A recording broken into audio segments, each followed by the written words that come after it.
Hey guys, come follow me again. We're looking at the Living Christ this week. Now I printed a copy off and it's glued in my book here. There's a ton of free printables online that are excellently done. I would highly recommend framing some and giving them as Christmas gifts if you want to, or laminating them or putting them on pretty paper and putting them up in your home, whatever. We have ours in the toilet as well. Anyway, but if you can't get those printed ones that came out, because I don't know that they're available, like especially if you're not near a distribution centre, and I don't know how available they are in stock, but there are plenty of printables, and somebody is going to have a printer, right? So it's also in the Come Follow Me manual. If you have an actual copy of the manual, it's in there as well. So I'm just going to start in because I really liked this lesson and I really love this proclamation. When everyone was panicking about Y2K and we were prepared for it, this came out on January 1st of 2000. And it was kind of special at time because most of the messages we got then from our first presidency were either in the Ensign or they were at conference. Because there wasn't really social media and they weren't on social media, we didn't really hear from them like we do now, like every week. Whatever they're doing or photos of wherever they've been. We didn't really have that. Some of us got the LDS Living magazine. Some of us had the church newspaper sort of thing, but not a lot. So it was kind of really special to hear a message like this just surprisingly come out. We had no idea it was coming, and it just was there, and it was so beautiful and brought so much peace to the new year. And gave us hope. So it was just really, really lovely. But what really struck me when I was putting this lesson together and I was reading our Come Follow Me, in the beginning, like introduction to it tells you a little bit of the history of it, like I just did. And it says that it came from, the prophet, the first presidency, and the Quorum of the 12. And then it says, and I'm going to read this because it's really, really got to my heart, really loved it. It said, "But most of all, we are blessed by their powerful testimonies of Jesus Christ at Christmas time and throughout the year. These are more than just stirring words of skilled writers or public speakers or insights from scriptural experts." Because you got to know, they're all those things, right? But this is more than that. "These are the words of God's chosen, called and authorized, special witnesses of the name of Christ in all the world." That is super cool. So it's giving me chills again. It's so cool. It really sort of hit me that, yeah, they are.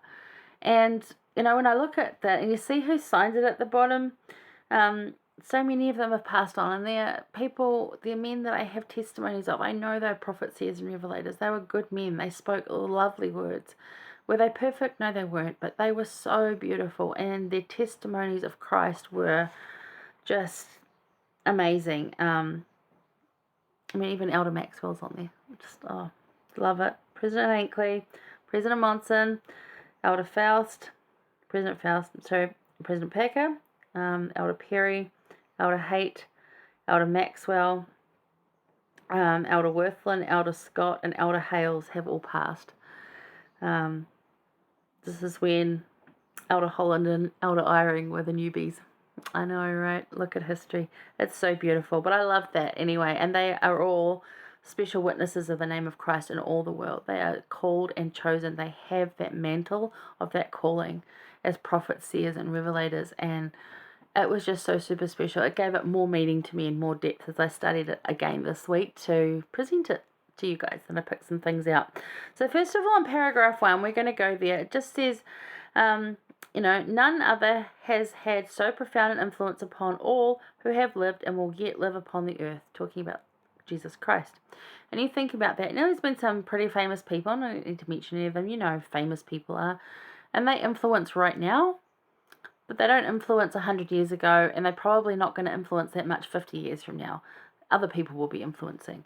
So if you look at the entire history of time and on the world of humankind, Jesus Christ has had the most profound influence, whether you believe in him or not. The culture that we live in, the way that we live, the way we speak, talk, what we read, the history of our world has been influenced by him more than anyone else. Right? Or the people that believe in him. If you don't believe in him, the people that believe in him have influenced it, and he has influenced it. There you go. So, as we approach Christmas, because we talk about this every year, how do you focus on Christ? How do you do it? I want to hear from you. What do you do? We've had a Christmas luncheon with a food bank drive. I've done different service things. I don't need to ring my bell on that one. I don't even want recognition for them because I just love doing it and I don't need to get thank yous for it. There's so many things that we do, just that we can do to focus on Christ. You can add pictures of him around your house. You can talk about him with your children. You can, on Christmas Day, my husband and I, we always look at Luke and read that. And, I kind of really just know it off by heart by now, although not verbatim. I couldn't say it word for word, but I know what happened. And we think about different things, and then we talk about, how it must have felt for those shepherds, how it would have felt for Mary, how the poor donkey would have felt, and did he know what was going on, or she? Maybe it was a female donkey. Who knows, right? There's so much we don't know. But we can read through that story. We can focus on the birth of Christ. We can focus on Christ himself and what he would have us do. We can message someone and tell them we love them and tell them that Jesus loves them.